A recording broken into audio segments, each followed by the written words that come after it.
SMK Negeri 5 Berau adalah sekolah menengah kejuruan yang terletak di Kampung Gunung Sari, Kecamatan Sega, Kabupaten Berau, Kalimantan Timur.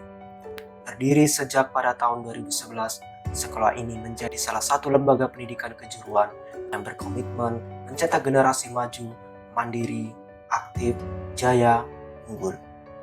Dengan lulusan unggul, berkarakter, serta siap bersaing di dunia kerja maupun dunia usaha.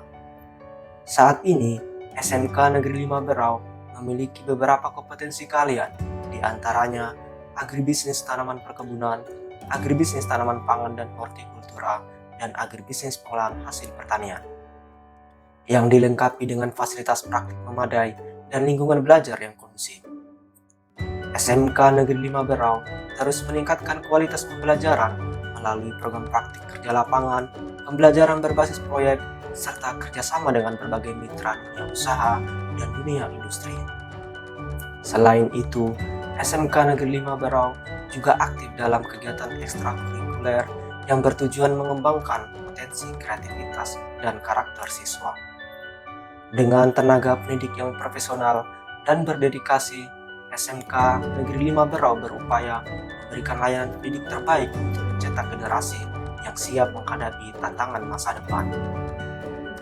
Sebagai bagian dari proses pembelajaran berbasis praktik, hari ini peserta didik dari kompetensi keahlian agribisnis tanaman perkebunan akan melaksanakan kegiatan pemanenan dan penanganan pasca panen kelapa sawit.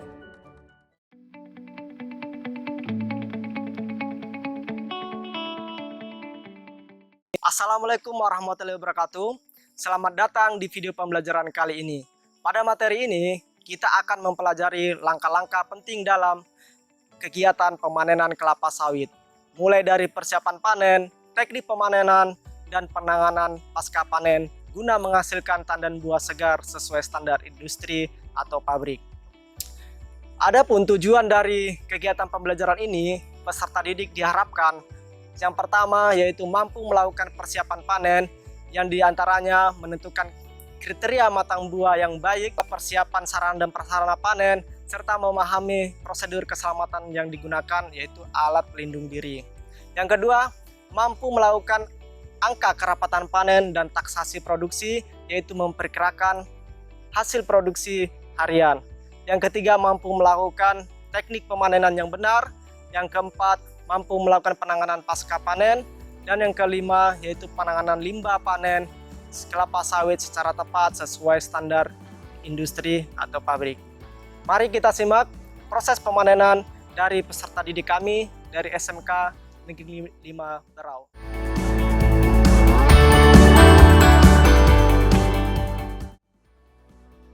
Menurut kalian, bagaimana ciri atau kriteria buah kelapa sawit dengan kriteria yang baik pada saat dipanen? Ya, coba Alfian. Terjadinya perubahan warna dari hitam pekat menjadi oranye, Pak. Oke, bagus. Ada yang tambahan lain? Adanya perubahan kulit, Pak. Oke, jawaban sudah sangat baik bahwa kriteria atau ciri buah kelapa sawit yang siap dipanen yaitu ditandai dengan perubahan warna dari hitam pekat menjadi warna orange ya, dan adanya berondolan jatuh di piringan pokok. Itu secara visual, tetapi secara fisiologis itu adanya ini, kalau tandan buah segar yang baik dipanen itu mengandung rendemen minyak yang tinggi dan asam lemak bebas yang rendah. Itu kriteria matang yang diharapkan oleh standar pabrik. Untuk standar berondolannya atau berapa jumlah berondolan jatuh di piringan pokok itu setiap pabrik mempunyai atau memiliki standar masing-masing.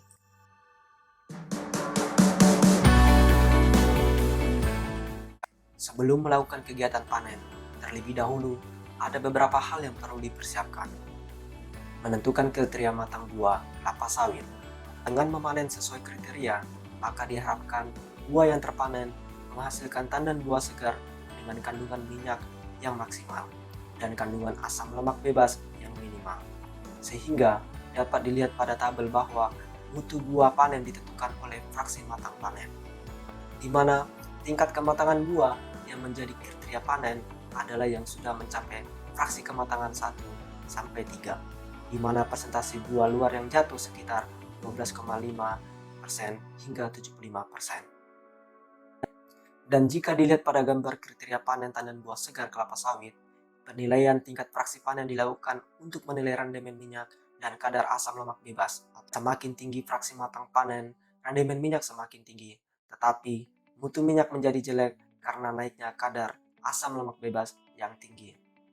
Berdasarkan hasil sinkronisasi bersama Dudi, dalam hal ini PT Agro Berlian Sejahtera merujuk pada tabel fraksi panen buah kelapa sawit dan kriteria matang tandan buah segar bahwa PT Agro Berlian Sejahtera menggunakan fraksi panen 1 ditandai dengan minimal 1 bernolan jatuh pada piringan pokok agar mendapatkan rendemen minyak di angka 19 hingga 25% dan kadar asam lemak bebas 1,7 hingga 3,3%.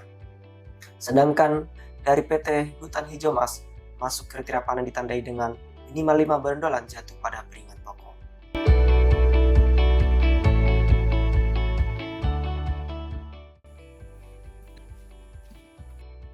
Bagi seorang pekerja, keselamatan dalam bekerja menjadi hal utama. Adapun prosedur keselamatan kerja dalam pemanenan kelapa sawit yang wajib digunakan adalah wear pack, sepatu boot, sarung tangan kain, helm sebagai pelindung kepala, dan kacamata pelindung.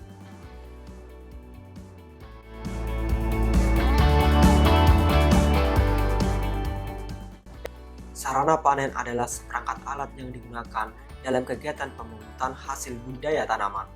Peralatan dan perlengkapan panen berfungsi untuk membantu dalam melakukan pemanenan hasil tanaman. Sarana panen yang dibutuhkan untuk kegiatan pemanenan buah kelapa sawit antara lain pisau egrek.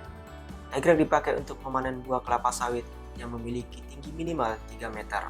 Dodos digunakan untuk memanen buah kelapa sawit yang masih rendah atau masih muda dengan tinggi tanaman maksimal 2 meter. Parang dapat digunakan untuk memotong atau membersihkan pelepah kelapa sawit pada saat kegiatan pemanenan. Gancu dan tajuk dapat digunakan untuk mengangkat buah kelapa sawit yang jatuh di tanah untuk dimasukkan ke dalam truk ataupun gerobak dorong. Peralatan pendukung lainnya yang perlu dipersiapkan adalah gerobak dorong atau angkong, timbangan gantung, keranjang dan ember sebagai tempat berondolan.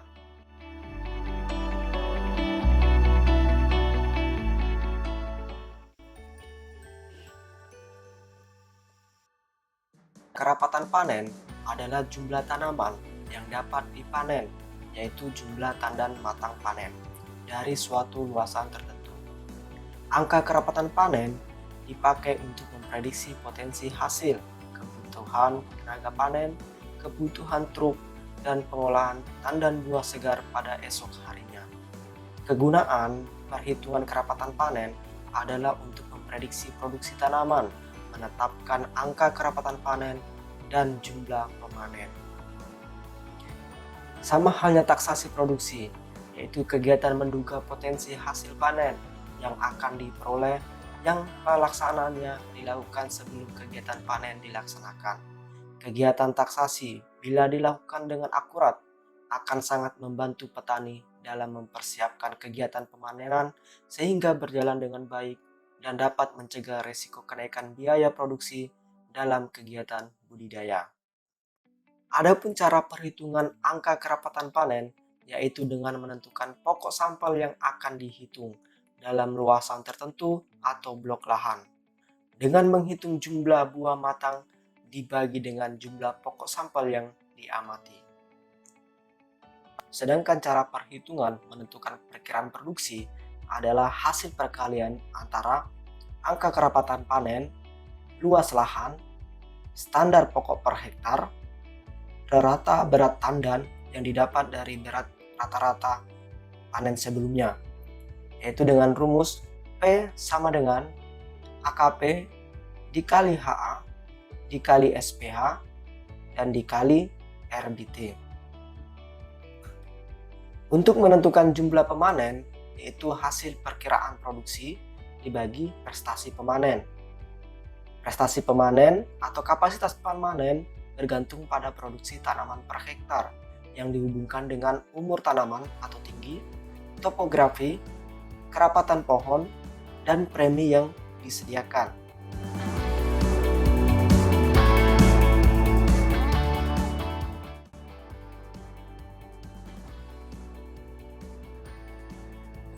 Panen adalah suatu kegiatan pemetikan atau pemungutan hasil dari suatu tanaman.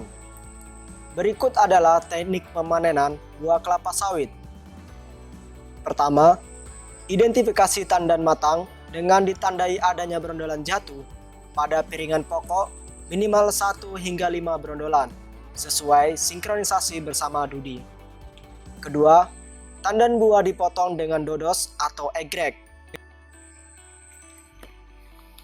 Jika tandan buah dipanen masih menggunakan dodos dengan tinggi tanaman masih 2 meter, maka mempertahankan songgo 2 atau 2 pelepah untuk menjaga overpruning.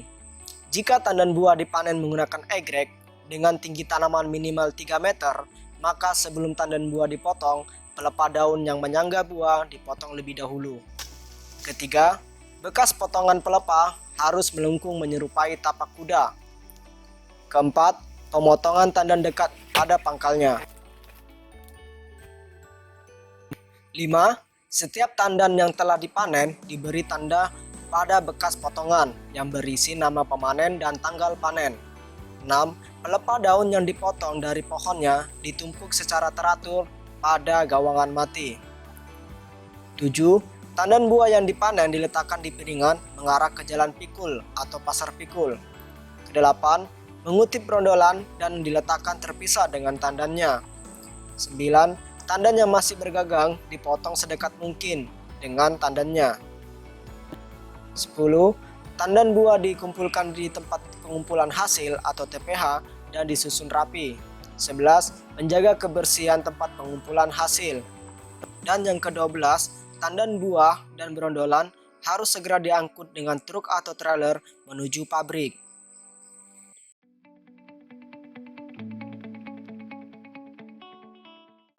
Kegiatan penanganan pasca panen tanaman perkebunan didefinisikan sebagai suatu kegiatan penanganan produk hasil perkebunan, sejak pemanenan hingga siap menjadi bahan baku.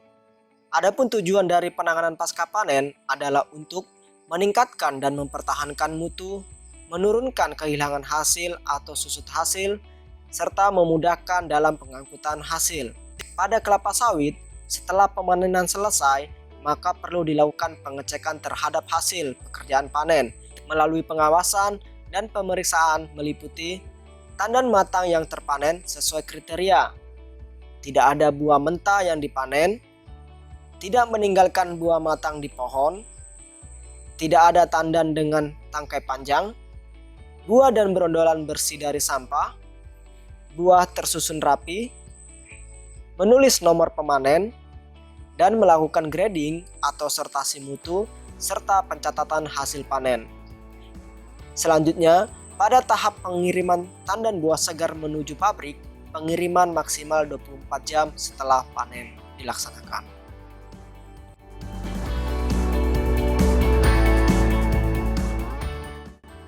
Limbah panen kelapa sawit adalah sisa bahan organik maupun non-organik yang dihasilkan selama proses pemanenan.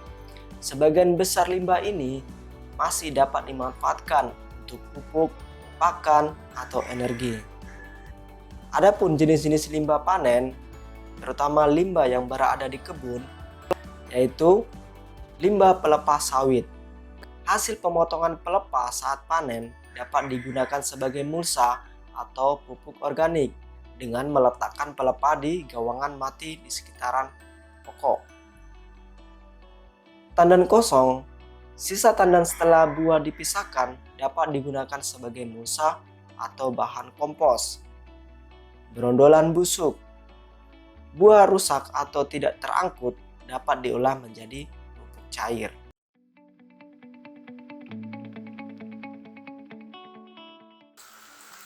Baik, kita barusan sudah melaksanakan kegiatan panen ya. Nah, tadi sudah beberapa serangkaian kegiatan sudah kita lakukan, mulai dari persiapan, teknik panen, pasca panen, dan penanganan limbah. Nah, dari kegiatan yang sudah kita lakukan ini, coba tunjukkan tentang apa persiapan panen tadi yang kalian dapatkan. Mulai dari pemasaran buah, penanganan panen, kita lihat apa yang lengkap. Supaya ini ya, persiapan panen kita dan pelaksanaan panen besar ya, efektif ya. Oke, untuk pada saat pemanenan apa yang dapat disimpulkan? Ya Pak, menurut saya teknik pemanenan itu sangatlah berpengaruh pada Kualitas buah ya. kualitas. Berarti agar buah yang dipanen itu dengan kualitas buah yang baik ya, sesuai kriteria atau standar pabrik. Ya. Sedangkan untuk pasca panen tentang pengangkutan Buah sama grandolan harus dipisah. ya bisa Terus dikumpulkan di TPS. ya, bisa contoh seperti ini ya. Jadi gondolan ini ada buah segar Ini supaya memudahkan pada saat proses mengantar ke pabrik. Setelah itu apa tadi limbahnya apa saja? ya, seperti yang kami lakukan tadi, mulai contohnya dari limbah pelepas kelapa sawit yang ditaruh di gawang kosong, Ya. lalu bisa menjadi Atau gawang mati ya? gawang mati, bisa menjadi pupuk organik. Jadi itu yang dapat disimpulkan ya dari kegiatan kita, dari mulai persiapan, teknik panen, pasca panen dan penanganan limbah. Itu semua berpengaruh nanti menjadi kualitas buah menjadi bagus dan tentunya menjadi meningkat produktivitas kebun kita. Begitu. Baik, itulah rangkaian kegiatan pembelajaran praktik panen kelapa sawit dari kami, yaitu SMK Negeri 5 Berau. Semoga pembelajaran hari ini bermanfaat dan bisa menjadi hal positif. Cukup sekian dari kegiatan kami hari ini, dan tutup. Wassalamualaikum warahmatullahi wabarakatuh. SMK Bisa. SMK Bisa. SMK Negeri 5 Berau Maju, maju, maju.